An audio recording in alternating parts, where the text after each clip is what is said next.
Hey, good afternoon. My name is Bo Babka. This is the Daily Bend on BEAU'D Not Broken. Today we've got Dave, and we're coming from which firehouse is this? This is 126 in Midvale. 126 in Midvale, and behind us is we're with the UFA. Dave is with the UFA. Really grateful that he would be with us today. Check out the shirt, huh? Can you ask for anything better? BEAU'D Friday. David's bed. He's Batman. I've seen him in. I've seen some of your pics. You've been in Superman. You're the Hulk. He's with it. He knows what's going on.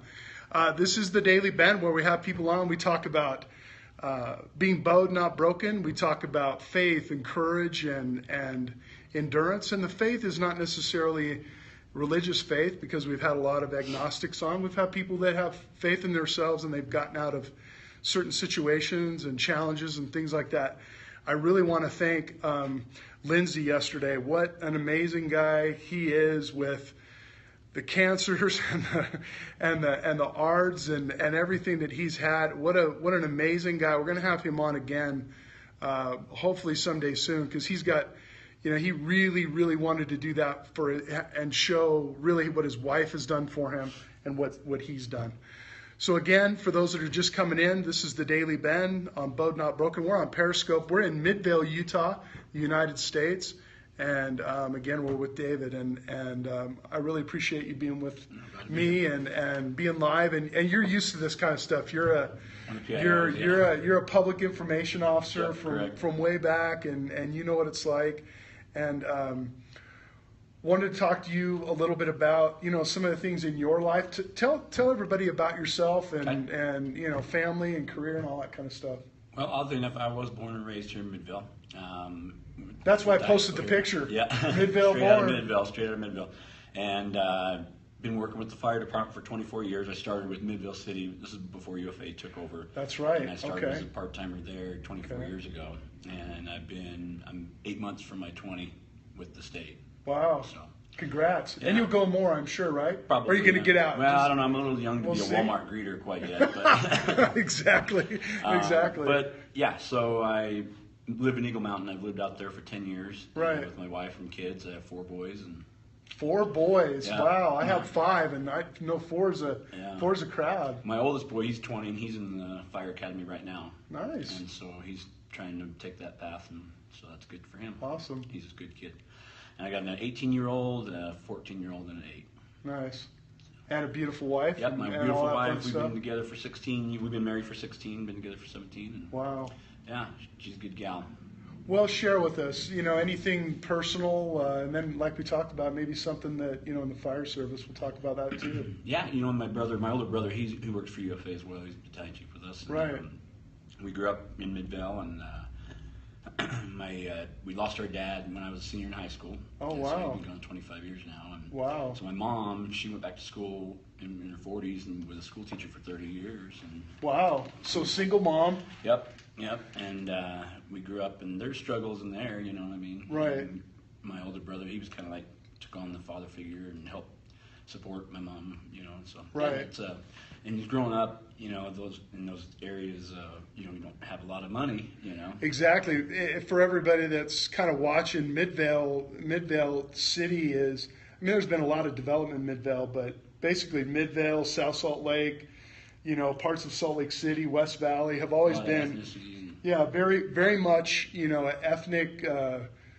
Midvale is home to a lot of folks of Mexican descent, Spanish. Yeah, my father's Pops was Mexican, and a lot of good food, a lot of good places. Oh yeah, a lot of good places to eat. That yeah, kind of stuff. My kids, I tell them they could have never survived my childhood.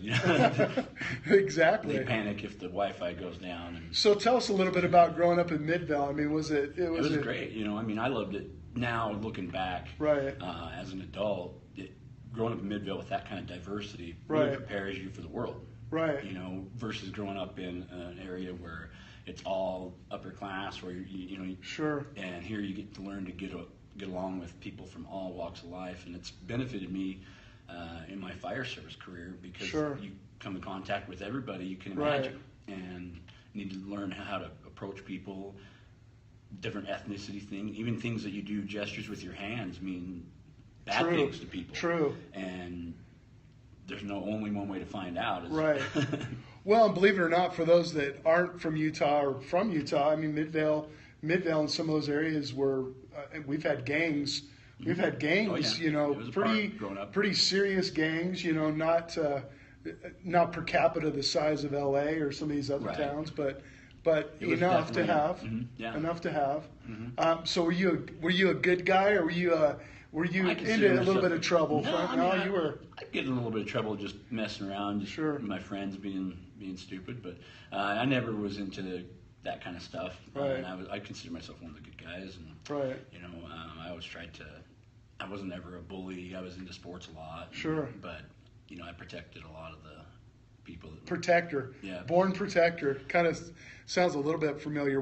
This is the Daily Bend, and we're with David, and we're talking a little bit about his upbringing here in Midvale, because he has an office in Midvale, and he started his fire career here. I wanted to have David on because he's a great guy, but the other part is that when we talk about faith and courage and endurance, that's inevitable in public safety. And when you talk about putting on a jacket and a helmet and putting some boots on and carrying whatever else into a fire, you got to be a little crazy, and you got to be a little bit faith-based of yourself, and you can get the job done. And it takes a little bit. I know cops that won't go into a fire, but then I know firefighters that won't look a gun, a gun kind of thing. Talk to us about the profession, because I know there'll be a lot of people out there that are watching. They'll say, oh yeah, firefighters, and it's an easy job, and they might even kid around, well, you work 24 and you're off 3, those kinds of things. Talk to a little bit about that. Right. Okay. Yeah. So being a firefighter, it's not a job; it's a lifestyle. Right. Not only affects you, but your family as well. They have to sacrifice because you're not home. You're not there Right. for the elementary school plays. You're not there. You miss. I coach all my kids' sports. I had to miss practices and stuff like that. Right. And games, but because what we do is we go on for 48 hours straight, and then we're off for 4 days. So you work 10 days a month, but it's 24 hours. Right. A day. And the guys you work with, they become your second family. Your crew. Because you spend a third of your life with them, and that means Christmases and Thanksgivings. The families come to the station and eat dinner and stuff. Right.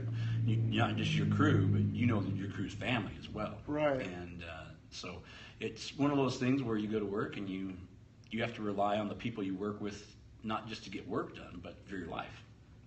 And so when you go into a burning building, people are running out, and you're going in with excited.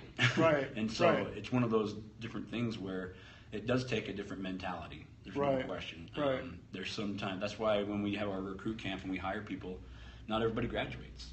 It just doesn't work out for some people. Right. Whether they're claustrophobic, they're afraid of heights, or just maybe the job itself. Physically, they just can't do it. Right. And so it's one of those things where once you get in the job and it is rewarding, you see some fantastic things.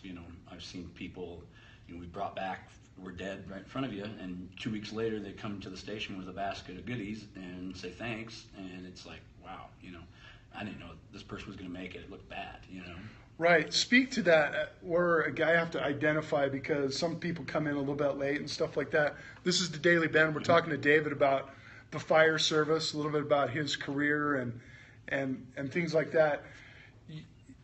Tell everybody about the reality of the job. I mean, you're not going to be jumping into burning buildings every day, but you are going to be in people's lives medically, car accidents, things like that. And maybe speak to one or two tragedies that have really kind of affected you as a firefighter, and now you're an administrator, and you've had people, you've got people that have worked for you, and you've had to deal with those things. Yeah, and so it's the fire service. You can't predict your day, so you don't come and do your office like an office job. I've got this to do. I got this to do. We come in and we have certain tasks we have to do. Like fire hydrants and business inspections. But then you don't know what your job's going to be that day. Right. When the tones go off, And the reality is, a lot of times TV glamorizes a lot of this stuff, and every time you do CPR, it works, and which is not the case, But we do paddles, it, right, and they wake right up, and hug you, and you run down the beach. Exactly, not that way. Yeah. You run down the beach. That's awesome. But it's not the way it is, right?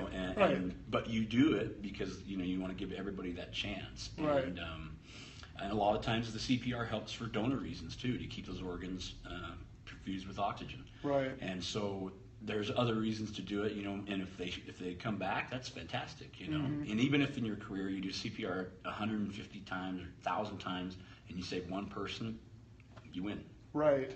Right. But a lot of the CPR too. I mean, when we do that, it's a life-saving technique. So we're pushing the chest in 2 inches deep. We're cracking ribs. We're separating the sternal cartilage. That's why we don't like to have family watch us do it, because we're really, it's not something we practice on each other because it would hurt. Right. And so when they have them come back to the station, a lot of times the people we brought back would be like, "Oh man, the first thing when I woke up, my chest was killing me. Which one of you did that to me?" Kind of all of us, Exactly. And, yeah. But we've shared some good stories with the people and had a chat with them. When they came and sat down at the station, and they're just like, the perspective they have now affects you, and it's like, wow, maybe I kind of took life for granted up until I kind of got complacent, and you never know what can be taken away from you.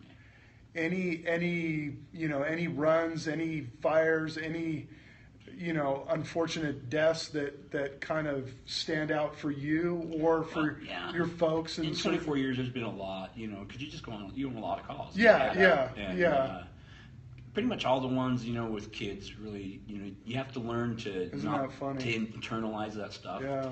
And so that's kind of where, we joked around with each other at the station to kind of help each other deal with things. Firefighters and cops have very odd, sick sense of humor, and it's not an offending. Mechanism. Exactly, it's not an offending thing. It's more. It would be if somebody listened in. But and that's why we don't talk like that. Sorry, the tones are going off. That's all right. We got the tones going on, so definitely in a real fire station. We might listen in just a minute. Yeah, we can listen to dispatch.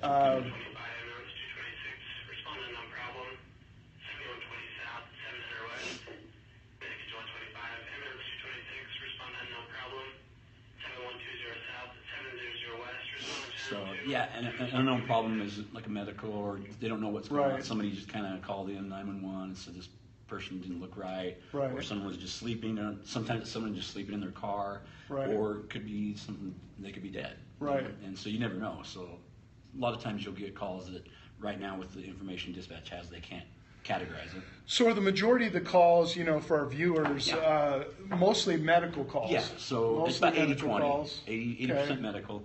Out here in the western states, most of the fire departments do medical and fire. Right. Some of the traditional old state departments back east, they'll either do fire or medical, and you don't do both.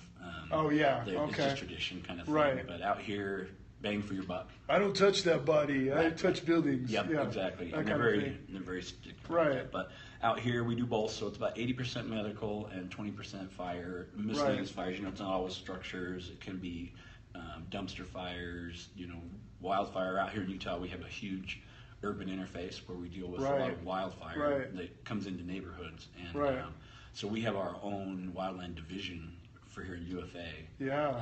We're the largest department in the state. We have 28 stations and 500 employees. Correct. Probably the finest department around. I mean, I think in the Intermountain West, the reputation is, that it used to be under the county government, and now it has its own fire district and all of that. And the bureau I'm in is our Public Information and Public Relations Bureau, and the Fun Bureau. Yeah, and it's important for me because I've always in my whole career known or realized that there's more to the badge than just going on calls. Sure.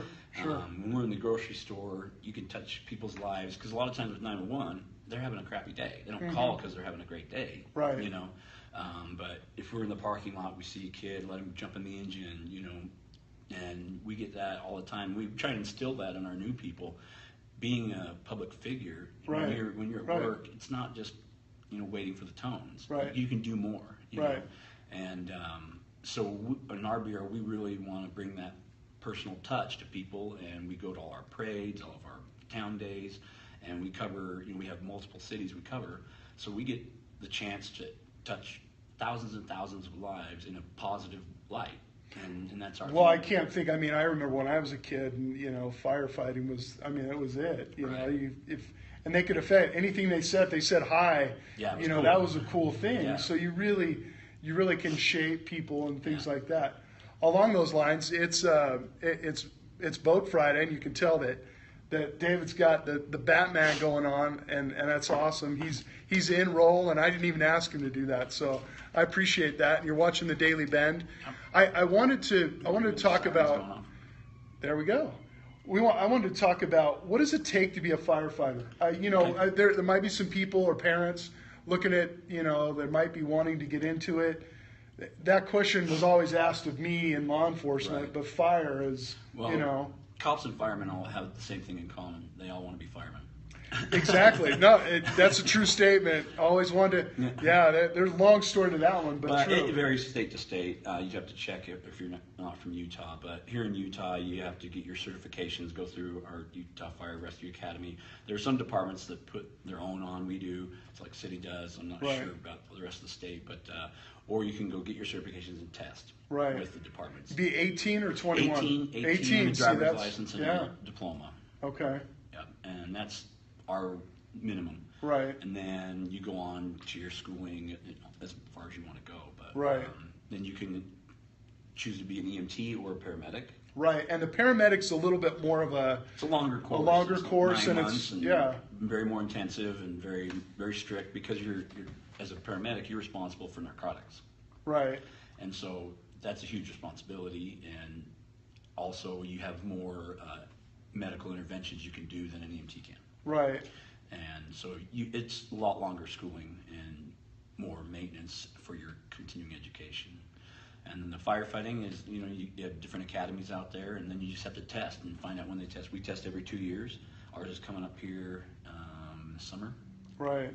And so the thing is, it's hard. It's very competitive. Every test we have around Very 1,000, physical. 1,200 people. Very physical. Very. I mean, First we I'm do the sure there's written. some brains. Yeah, first we do a written test, and usually there's about 1,000 people that take that. And those tests are like, if you've General got 10 aptitude. feet of fire hose and you add another 10 feet, you got Yeah, 20 simple feet. math, reading, that kind I'm of just thing. being real sarcastic. And then from there, we only take about maybe 200, 220 from that to the physical agility test. Right. So when people don't pass a test, to say they didn't pass is not realistic because the cutoff is like maybe 92%.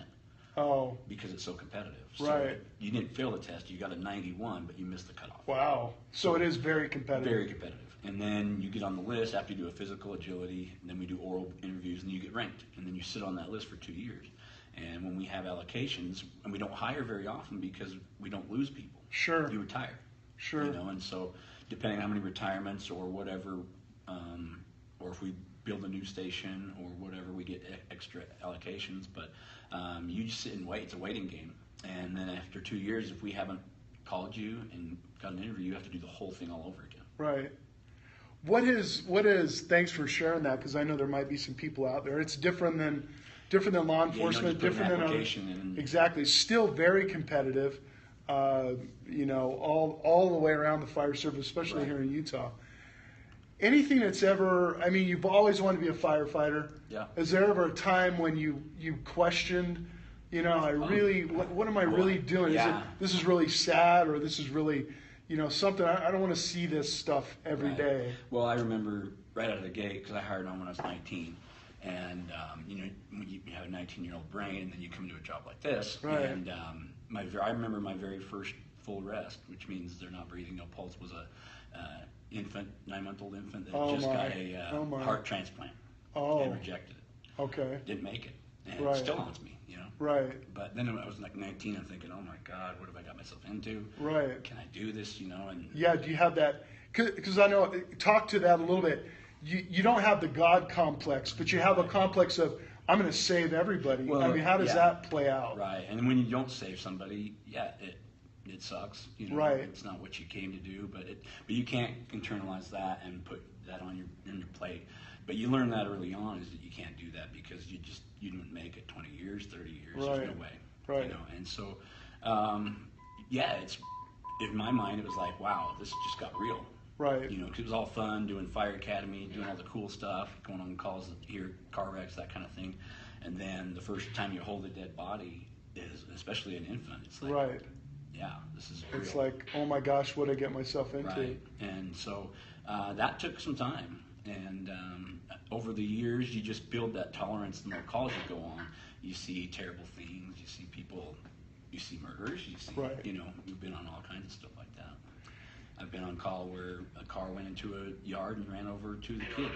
Two kids were playing in their front yard, doing nothing wrong, dead. Yeah, that has to be really Those are terrible. But there's also, like I said, there's also fantastic things you see you wouldn't see at any other job. right. But you know, there's bad. There's no doubt about it. But I still believe most people are good. Otherwise, you know, it's really easy to become cynical as a cop or firefighter Right. about life in general. You Right. know, and kind of generalize people as being just most people are scumbags or whatever. Because you do deal with a lot of that. Right. You're not dealing People that don't want treatment, people that Right. don't want, yeah. And it's like, but you go on. I think I try and focus on the good rather than dwell Right. on the bad. Just Right. let, you know, it's part of the job. You just move on. And but yeah, there's certain things that you always remember. Talk about that healthy relationship between law enforcement and Yeah, firefighters. I've always had a good relationship between law enforcement and fire. Right. Here in UPD, UFA, the ones we work with, we've had a generally a good working relationship. And you have to. You have Yeah. to. Oh yeah. Yeah. I mean, we give each other crap, you know, Right. just, you know, Right. that kind of thing about the donuts and Donuts, lazy boys, Yeah. you know, They give the us, whole, you know, yeah, the recliner. TV, yeah, recliner, the whole thing. And so, but I think you have to have that relationship because But when it comes down to someone losing yeah. a life or someone getting hurt or Right. a family member or someone sick within public safety, either side, man, the first thing, everybody just comes together and like we work nothing together, else. and it's a like you said, you have to. And if you can't, maybe you need to move some personnel or some personalities to a different station, or move another cop to a different precinct, Right. and make that work again. Right. Because, It's got to be synergistic yeah, in a because way. that is a cancer that can't happen. Right. You know, Right. and because we rely on each other for our lives too. Sure. You know, law enforcement, police, or law enforcement, and fire. A lot of people don't realize how close that relationship really is when we're on a fire, when we're in a call that's Right. an active gang shooting kind of thing. Right. You know, Right. we're there. We don't have flak jackets. Exactly. You know, Right. and we don't have guns either, but we have a badge, and that makes us a target. Sure. And so we rely on law enforcement. Huge. Yeah. You know. Well, this is the Daily Bend, and we're talking to David about, we're here at the fire station. We're hearing calls go out, which is, Yeah. couldn't ask for anything better for Real deal. sound. Anything you want to add to the fire service? Any situations you've been in you want to talk about? And then Yeah, I mean, We'll there's go into a been couple other fires, things. you know, and you don't. The other thing is the calls you go on and the experiences. You try and not bring that home. You know, when Great you go point. home, because my wife doesn't work in the business, she doesn't understand. Right. You know, and you also don't want to burden her with anything like, gosh, what's he going through? right, I bring home the funny stories, you know, the weird things that you're gonna be like, hey, guess what I saw today? You know, Uh-huh. and trust me, it's not probably need to be edited, but Right. you see some weird, messed up stuff. But I'll share some of those things. But any of the internalizing things that you're trying to get out, you deal with that with your crew because they know where you're coming from, Right. and you rely on each other for that psychological aspect as well that a lot of people don't think about. and it's like anything else. It's like any other experience. And that's why we're here. Don't hold it in. Don't hold it in. You guys, both sides, policing, firefighting, public safety, that there's a real Risk for tendency, depression, very much so, self-medicating, you very know. much so. Yeah, there's people that have really suffered from depression and suicide from just like the normal careers. population, just like other careers, but just a little bit more of reality, a little Right. more gore and guts and things like that. So, Yeah. no, that's awesome. Speak to some of the things that you guys are involved in. UFA's involved in. You're involved in, because another reason why I wanted to highlight you is there's really a philanthropic without a lot of money. I Right. mean, by just innately, public safety people they give back. They give back a Yeah. whole bunch. Talk about some of the things you're involved in. Yeah, I've always tried to be involved, as far as juggling life, but make time to give back, and I work with few organizations that are charity based. Most of them are with terminally sick children, and one of them I've been with the longest, Angel Hands Foundation, and Right. they do just a phenomenal job. And some of the things I've seen them do is just, I mean, man, it's amazing. Money for treatment, Yeah, changing wheelchairs. I mean, things that wheelchairs, change these children's rooms lives, and things like that. and their families too. Right. And also with Mascot Miracles Foundation, it's a relatively. I want to new know one. what that one was. It Yeah. was started by Felix Mascot Falcon. Miracles Foundation. Okay. Go look, check them out. They do some awesome work. It's basically Felix Falcon. He's with the female football team. He started this and got all of the. He's got the Jazz Bear, Grisby, Bumble from the Bees, and they've welcomed our mascot, UFA. We're one of the fire departments that do have their own mascot, and brought him in, and it's been awesome. And we go and visit kids at hospitals, have sick kids do tours of the fire station. All the mascots come, and just Hence the mascots. yeah, the and Miracles. just when you see these kids that normally their lives aren't that great, with their sickness and whatever they're going through. And when they see these mascots, they just gravitate to them. And typically they'll gravitate to like one in particular. Right. Then they've done, there's times when the families even asked that mascot to be a pallbearer at the funeral. Oh my gosh. So it's just awesome. And then Children in the Earth is another one I deal with, and fantastic people. Jody Furkovic and Laura Bennett and I'm always forgetting they everybody. Do a great, we lost one of our warrior princesses last November, Bailey Right. Parks. Right. And we went in and with volunteers, we remodeled her house. That was her final Wow. wish for Wow. her mom to have a new kitchen. And Oh, that's awesome. made that happen. So Wow. it was fantastic. There's some events. I think the Children of the Earth are having an event coming up. Is it Brainwave is in June 11th. Brainwaves? And then which is Like a concert. they've motorcycle got rally. everything. Yeah. So is the actual Brainwave that day, or is it more in the summertime? I think it's the June 11th. It's the June 11th date. Okay. You can go to their website. It's childrenintheearth.com. Right, and we have some viewers, and we're trying to get a few that might come on. They're a little shy, Right. but maybe come on. But And even this morning- angelhands.org, we have some events coming up. May 14th is our Unified Firefighter Outreach 5K and half marathon. Oh, We've got okay. some killer medals for everybody that are the Maltese Cross from the fire department. Oh, wow. And they're pretty cool. And so that benefits Angel Hands, and that's May 14th. And then you can go to their website, and they've got multiple events coming up. throughout the Okay, summer. and I'll make sure that when we put it onto BEAU'D Not Broken, or we Right. put it back on, we post. We'll put those. Yep. We'll make sure we put those And down. yeah, and mascotmiracles.org as well. And they've got Masquerade Ball they do every September, a fundraiser, and it was awesome last year. Gosh, I wouldn't even have to dress up Yeah. for the masquerade They've ball. got 'em walking I could around. scare people right the away. mascots all had the masks, and Oh, really? Yeah, it was pretty cool. That's pretty neat. And we auction it. Those different fundraisers will auction off birthday party at the fire station for Sure. 10 kids as part of the fundraiser.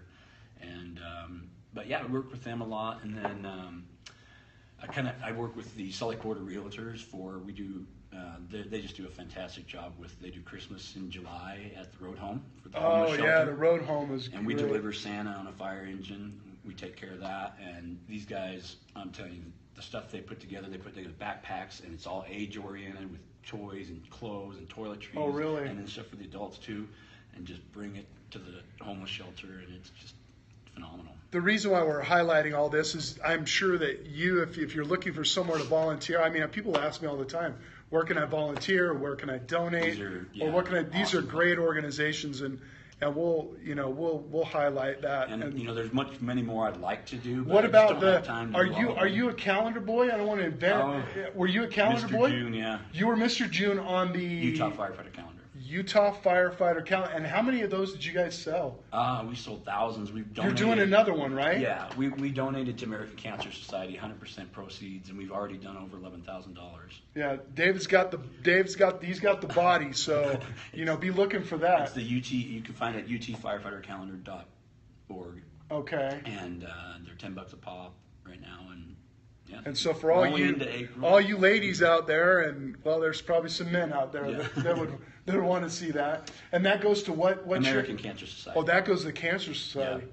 So I've I bet got a lot of irons in the fire. I bet that one's really popular. I think they highlighted that one on all and the our TV. local media, they helped out advertising for us. We did the morning shows and all that kind of stuff. And is that all you guys, UFA guys, or did it go out I in some went of the out. other It ones? was all a bunch of different departments throughout the state. So are we looking at Mr. Christmas this time? I don't know. We'll Mr. see. December? Yeah.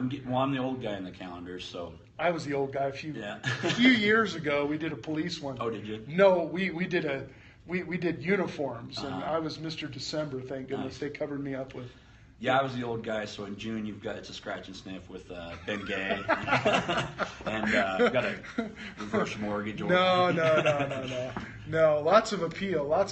Yeah, so it really was a good project, and Nick Hansvik, who spearheaded that, he was from South Salt Lake, and he just did a phenomenal job. That's Tons awesome. of effort, and That's awesome. It was done professionally. We had a crew, makeup, right, lighting. Oh, makeup too. Yeah, we had girls with oil, Girls with oil and the whole thing. We won't go any farther with that. that. A rough day at work that day. I bet that was tough. Tough. It turned out really good. That's awesome. So it was for a great cause.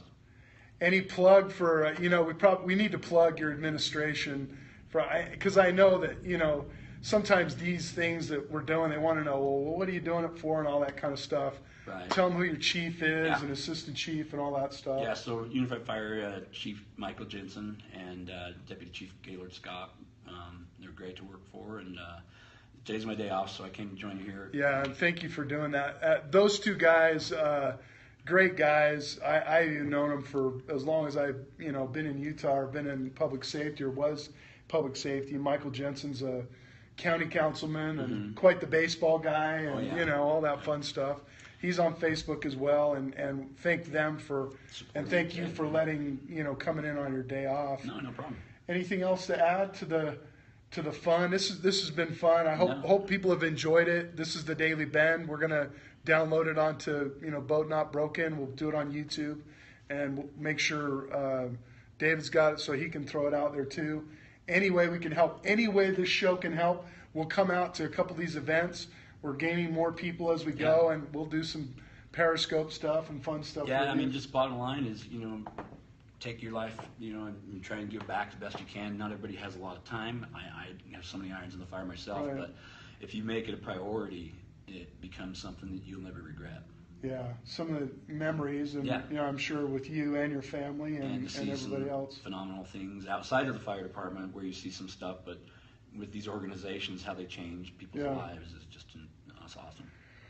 Thank you. So, and you probably can't see it, but he's got a little bit of welling in his eyes. So there's a lot of sincerity here when he talks about the ability to give back, and I think that's what this show's all about. We're trying to give back, helping people, and really appreciate this week's guests, including David, and want to thank you for watching. Pass it around, share it. If you've got show ideas, if you want to come on, I'm a one-man show, so keep bugging me. Please bug me. If you're a little bit apprehensive about coming on, believe me, I mean, David does it all the time, but there have been people on that don't do it, and I try and create an environment where it's easy for you to tell your story in your way, and that's kind of what we want to do. We want to help each other through this thing we call life. So kind of a little bit of a Prince thing there, that thing called life. I appreciate what you're doing. Thanks. Thank you. Thanks a lot. We'll see you guys Monday with another good show. Again, take care and have a great weekend. Be safe. This picture behind us.